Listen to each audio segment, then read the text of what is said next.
ঘটনায় পূর্ব শত্রুতার জেরে ফিল্মি স্টাইলে হামলায় আহত ৩, দোকানপাট ভেঙে লক্ষাধিক টাকার মালামাল লোপাট।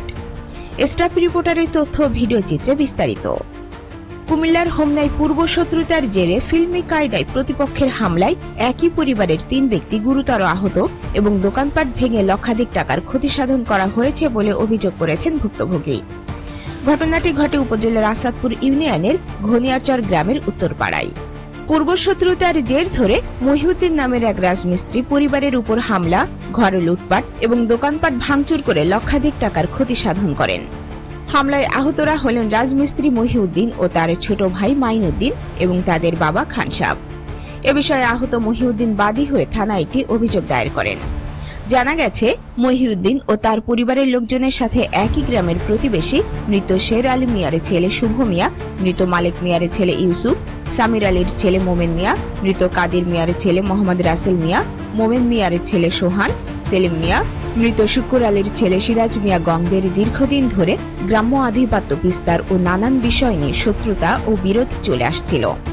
সেই শত্রুতার জের ধরে ঘটনার দিন দেশীয় অস্ত্রশস্ত্র নিয়ে মহিউদ্দিনের বসতবাড়িতে ঢুকে এলোপাতাড়ি কুপিয়ে এবং পিটিয়ে গুরুতর আহত করেন তাদের এবং ঘরবাড়ি ও দোকানপাট ভাঙচুর করে লক্ষাধিক টাকার মালামাল লোপাট করেন।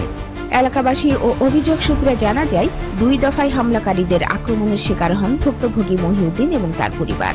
প্রথম দফায় গত 23 এপ্রিল 2025 সকাল আনুমানিক 9:30টার দিকে বাদীর বসতবাড়িতে আইন বহির্ভূতভাবে জোরপূর্বক প্রবেশ করে বাড়িঘরে ফিল্মি স্টাইলে হামলা চালায় সন্ত্রাসীরা।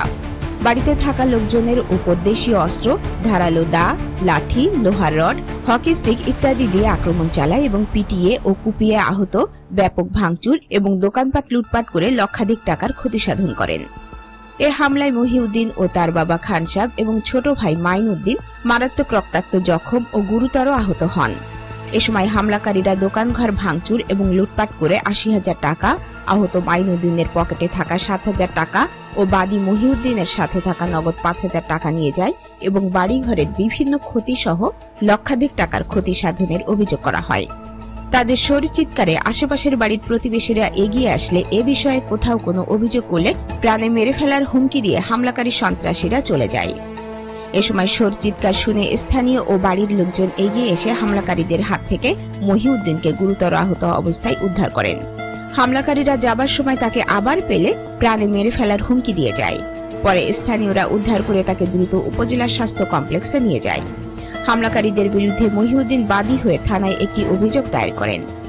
এ ব্যাপারে আহত মহিউদ্দিন বলেন, মৃত শের আলীর ছেলে শুভ, মৃত মালিক মিয়ার ছেলে ইউসুফ, সামির আলীর ছেলে মোমেন মিয়া, মৃত কাদির মিয়ার ছেলে মোহাম্মদ রাসেল মিয়া, মোমেন মিয়ার ছেলে সোহান, সেলিম মিয়া, মৃত শুকুর আলীর ছেলে সিরাজ মিয়া গংদের সাথে আমাদের দীর্ঘদিনের শত্রুতা ও বিরোধের বিষয়টি স্থানীয়ভাবে একাধিকবার সালিশ মীমাংসার চেষ্টা করে ব্যর্থ হয় স্থানীয়রা।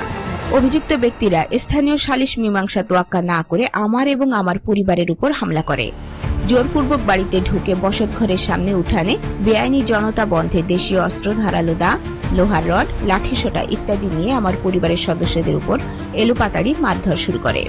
এ সময় হামলাকারীরা দোকানঘর ভাঙচুর এবং লুটপাট করে নগদ অর্থ সহ বাড়িঘরের বিভিন্ন আসবাবপত্র ভাঙচুর করে লক্ষাধিক টাকার ক্ষতি সাধন করে।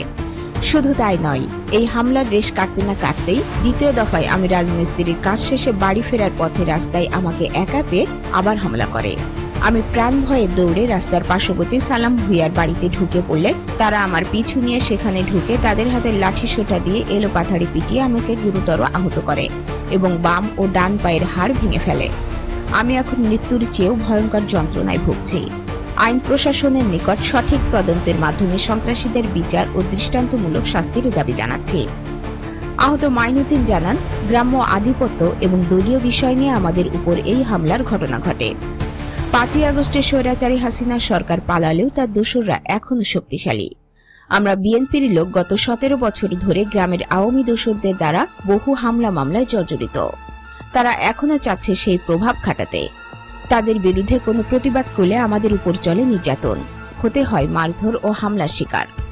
আমিও বিএনপির সিনিয়র নেতাকর্মীদের হস্তক্ষেপ কামনা করছি এবং সেই সাথে প্রশাসনের নিকট এর সুষ্ঠু বিচার ও হামলার ঘটনায় জড়িতদের কঠিন শাস্তির জোর দাবি জানাই। অভিযুক্ত শুভ মিয়া অভিযোগ অস্বীকার করে বলেন, আমার বিরুদ্ধে হামলার ঘটনাটি সম্পূর্ণ মিথ্যা ও বানোয়াট। প্রকৃত ঘটনা গ্রামের এক গৃহবধূকে মঈনুদ্দিনের উত্ত্যক্ত করাকে কেন্দ্র করে বিচার সালিশ বসানো নিয়ে। আসলে কারণটা হচ্ছে তেমন কোনো কিছু কারণ নাই, আপনিও জানেন আমিও জানি, সত্য কোনো বিষয় নিয়ে অভিযোগ হয় না। আপনার 50% সত্য থাকবে, 50% মিথ্যা থাকবে, এটাই অভিযোগ। মূল বিষয়টা হচ্ছে মহিলা সংক্রান্ত বিষয়। হ্যাঁ, মহিলা সংক্রান্ত আমরা এখন পর্যন্ত যেটার সাথে জড়িত মহিদিনের সাথে মহিলা সংক্রান্ত বিষয়। মহিলা সংক্রান্ত বিষয়ে মহিলা কমপ্লেন করছে, বিচার জানাইছে, আমরা বিচারের ডেট করছি বা বিচারের ব্যাপারে একটা কথাবার্তা বলছি। এই ইস্যুটা সে সকালবেলা, পরের দিন সকালবেলা আমারে সুইচ গিয়ে নিয়ে দাও দিয়েছে বাজার। এখান থেকে আমাদের সাথে সূত্রপাত শুরু। এর আগে আমাদের সাথে কোনো ঝামেলা নেই। মহিলার বাড়ি আমার বাড়ি দূরে, মহিলা আর আমার মহিলার বাড়ি যেই সমাজে, আমার বাড়ি এই সমাজে, একজন সমাজবাসী হিসাবে কি বিচার চাইতে পারে না? না, অনেক দূরে না, একটা বাড়ি পরে আর কি। আমার বাড়ি মাঝখানে একটা বাড়ি, আর পরে মহিলার বাড়ি। হ্যাঁ, অনেক লোকজন আছে, অনেক লোকজন কিন্তু সমাজে বিচার আচার করে না, বিচার আচার করে গণা 2-4-5 জন। না, ঠিক আছে। এখন মহিলা যদি আমার কাছে আসে, আমি কি করতে পারি বলেন? ওই মুহূর্তে মহিলা যদি আমার কাছে না আসে, মহিলার বাড়ির লোকজনের কাছে যাইতো, ওটা মহিলার বাড়ির লোকজনের ব্যাপার। এখন মহিলা তো মহিলার বাড়ির লোকজনের কাছে অভিযোগ করে নাই, তাহলে মহিলার বাড়ির লোকজন অভিযুক্ত হবে কিভাবে? মহিলা অভিযোগ করছে আমাদের কাছে। এখন আমরা এটা নিয়ে তদারকি করাতে আমরা অভিযুক্ত। হ্যাঁ, আমার কাকা মেম্বার। আমার কথাটা আমি বুঝাই। আমি একটা বিপদে পড়লে যে কোনো লোকের কাছে যাইতে পারি। ওই লোকটাকে আমার হেল্প করাটা কি অপরাধ নাকি? হেল্প করা অপরাধ না বলছেন, ঠিক আছে। যেমন আপনার ভাষায় কিন্তু ঠিকই না। আমার ধরটা তো আপনি বলতে আছেন, আমি তো মারধর বলি না, বা সমাজের লোকজন কেউ বলে না যে মারধর করছে। আপনি কমপ্লেন দেখে বলতেছেন মারধর করছেন। সরজমিনে মাঠে আসেন, আপনি তো ফোনে আমার সাথে এত কথা বলতে পারেন না। আপনি মাঠে আসেন, আমার ব্যাপারে ভোট নেন। আমি কতটুকু সত্য বলতেছি আপনি মাঠে এসে দেখেন। বুনিয়াদপুর আসেন আপনি একদিন, বিচারক আমি শুনেন, একজন লোক বিচার নিয়ে গেছে যেদিন ঢাকাইতে। আমি যেদিন রাত্রে ঢাকানের বিষয়ে কথা বলছি, পরের দিন আমার সুইচ গিয়ার দিয়ে বাজারে দাও দেওয়া হয়েছে। ওইটার দায় বাট আপনি নিবেন।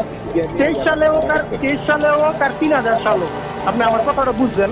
আমার কাছে তো একবার বিচার দিছে, আমি বিচারের কথা বলাতে আমার বাজারে সুইচ গিয়ার দিয়া দাও দিছে। পরবর্তীতে আমার কাকার মাথা বাড়ছে, আমার আঙুল ভাঙছে। তাহলে আমি কি করতে পারি বলেন? আমার কাছে বিচারটা হতে যেটা আমি একটা মহিলা সেফটি দেওয়ার ব্যাপারে পদক্ষেপ নেই। যদি আমার উপরে আক্রমণ হচ্ছে, তাহলে এই বিষয়ে আমি একটু বেশি আর কি করতে পারি বলেন? আমি আপনারা কি বলতেছি, আমি তো বিচার ডাকাইছি। বিচার ডাকানোর ব্যাপারে কথাবার্তা বলছি, আমার উপরে আঘাত আইছে। এরপরে বিচার ডাকাইছে, উপস্থিত না। আর বিচারটা কেমনে ডাকামু? আমি বলতেছি না যে আমারটা মিথ্যা। ওনারা দরখাস্ত করছে, ওনারা তো যে কোনো একটা বিষয় নিয়ে দরখাস্ত করছে।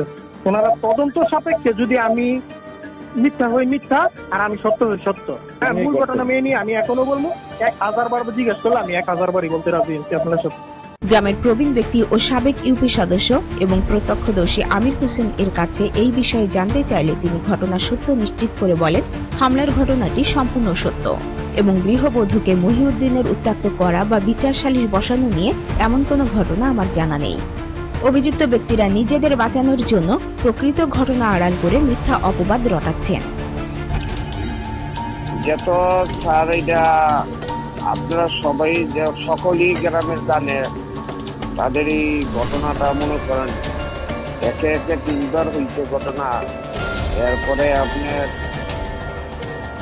কিছুদিন আগে আপনি মনে করেন রাত্রের 1টার সময় আমার মজিবর আর পাঠান আর বাবু ঢাকায় নিয়েছে যেহেতু গিয়া সাহেবি মহিউদ্দিনকে আপনি মনে করেন রক্ত অবস্থায় মনে করেন তার সারা সত্য মৃত্যু নেই। তখন মজিবর পাঠান, আমি আর জামান নাম্বার তারা আইনা মনে করেন রাইতের 4টার সময় নিয়ে মনে করেন আমি গেল নিয়ে ভর্তি করার পরে মনে করেন সেখানে তারা বলছে মনে করেন যে যারা মারছে তারা সেই লোকেরাই মনে করেন বলছে যেন দিয়ে বিয়ারটায় কাজ করতে হয়েছিল। আমরা নাই দিয়ে নাইটে ওয়ালের কাজ করতে লিখছিল। এখন সে যা এই অবস্থা হয়েছে, তারা বলছে এই কথা। এরপরে মনে করার পরে ভিডিও ফুটাতে দেখা গেছে, তারে মনে করে পরে ভিডিও একটা ফুটাচ্ছে যদি করছে, ভিডিও ফুটাতে দেখা গেছে তারে মনে করেন আর 10জন ছেলেবেলে যেইভাবে পারছে সেইভাবে মারছে। ভিডিও ফুটাতে আসতেছি সেখানে সেই রক্ত অবস্থায় যেন বেড়ে, তখন তো এই কথাটা তারা কেউ বলে না যেন মহিলা সংকট ব্যাপার, মহিলা সংকট ব্যাপার, মহিলা কাছে যেগুলো দোলন, এইগুলো সব তখন কেউ বলে না, কেউ বলে নাই। তা শুধু তারা বাচ্চারা হচ্ছে কথা। এখন কেউ যারা ইয়া তো আনে না ধরে সে বিশ্বাস মতো মেডিকেলে আমি নিজেই মনে করেন যে প্লিজ যাওয়ার নাম্বার নিয়ে আসেন। একজন প্রত্যক্ষ সাক্ষী পর্যন্ত আপনি ছিলেন, পুরো বিষয়টা আপনি কি দেখতে পাচ্ছেন? আমি যখন ছেলেটারাই ছিলাম মেডিকেলে নিছি, মেডিকেলে নিচে সে যখন অবস্থা, এখন কেউই ছিল না। সে যদি মারা যায় তাহলে মারা হবে, সেই কারণে মনে করেন আমি তারা নিয়ে মেডিকেলে আমরা ভর্তি করাইছি। এতটুকুই আমি জানি। আমি আর মনে করেন কোন সেখানে কোনো মহিলার সেখানে মহিলারা কি হার সাথে রাখলো নইলে আপনি যদি তারা কইতেছে মহিলারা যদি সঙ্গে যদি সে কাম করতে যায় বা কিছু করতে যাইতো, তাহলে কি মহিলা কি সাথে থাকো নইলে বা মহিলার নামে কোনো কথা উঠতে নইলে বলে আমার আকাম করতে হয়েছে বা এই করতে হয়েছে, আমার বড় হয়েছে, এই সমস্ত কথা মনে কর তখন আমাদের একটু বলে এই কথা আমরা শুনিনি। এখন বলতেছে এরা যেন মহিলা নিয়ে মনে করা সমস্যা, এটা মনে করে এখন বলতেছে এরা মহিলা নিয়ে না করার সময় কোন। আমার কথা হচ্ছে ভাই, আপনি মনে করেন একজন জ্ঞানী পুত্র লোক, যদি আপনার সেখানে যদি আমি যাই বা আমার ধরে, তাহলে আমরা 2 জন কি থাকবে না কেন একসাথে? 2 জন থাকবে না? 2 জনকে মনে করে তখন তো কোনো মহিলার নাম আসে নাই। এই মহিলার আকাম করতে গেছে, মহিলারা এই করতে গেছে, এই করতে গেছে, এই কোনো কথাটা বলে নাই মনে করেন। এখন বলতেছে যেন ওই যে ওইটাও বলতেছে যখন নাকি সে থানায় দরখাস্ত করছে, বুঝছেন, থানায় দরখাস্ত করার পরে তারা মনে করে বলতেছে যেন মহিলা সংঘর্ষ ব্যাপার এইটা এখন বলতেছে না, আগে কোনো বলে নাই। আগে কোনো বলো না, আগে কোনো তারা বিচারক হয় না, আগে গিয়ে গ্রামের মানুষের কোনো জানায়ও না, বলো না, যেন বলা হ্যাঁ এই আকাম করতে গেছে, আকামও দুই রেখে। জামাত মেম্বার সাহেব বলছিলেন মহিউদ্দিনের বিষয়টা একটু জানতে চাচ্ছিলাম, মারামারির বিষয়টা। যেহেতু একজন জনপ্রতিনিধি, আপনার কাছ থেকে জানতে চাচ্ছিলাম।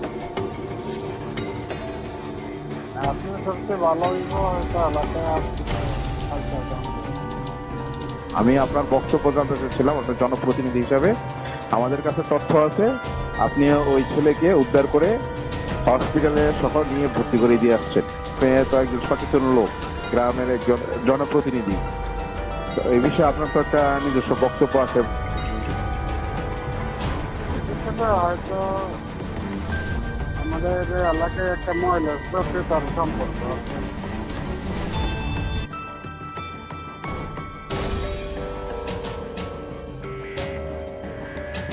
এ ব্যাপারে হোমনা থানার officer incharge OC Mohammad Rafiqul Islam বলেন, এ বিষয়ে আমরা একটি অভিযোগ পেয়েছি, তদন্ত করে ব্যবস্থা দেওয়া হবে।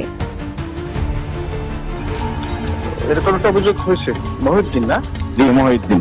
আমরা তদন্ত করে ব্যবস্থা নিব, আমাদের অফিসার কাজ করতেছে।